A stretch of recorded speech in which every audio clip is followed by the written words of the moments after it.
Facebook চালান যারা যারা মন দিয়ে শুনেন, ফেসবুক চালান ফজরের পরে উঠা ফেসবুকে যদি উনি স্ট্যাটাসটা না দেয় তো এই দেশ অচল হয়ে যেতে পারে। তো এই জন্য উঠে একটা স্ট্যাটাস দেয় ফজরের পরে, কারণ আপনি স্ট্যাটাস না দিলে তো আমাদের দেশ চলবে না।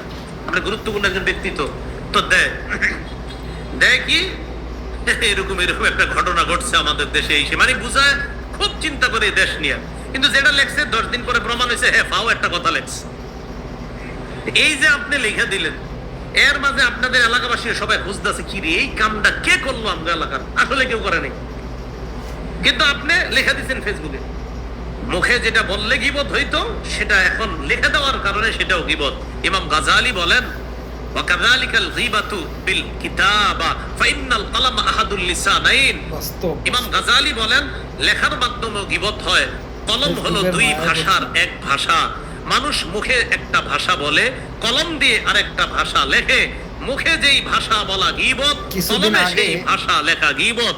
সবাই তো আমার সাথে বলেন মুখে যেই ভাষা বলা, কলমে সেই ভাষা লেখা গীবত। কি বলে সেটা জানি না।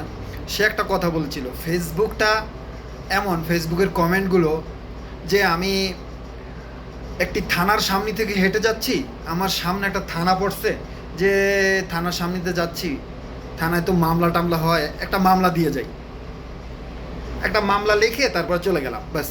ফেসবুকের কমেন্ট নাকি এমন, আসলেই বাস্তব যে আমার সামনে ভিডিও আসছে, একটা কমেন্ট করি, কমেন্টের মাধ্যমে আমার আইডিয়াও গ্রো হলো, আসলেই কিন্তু বাস্তব।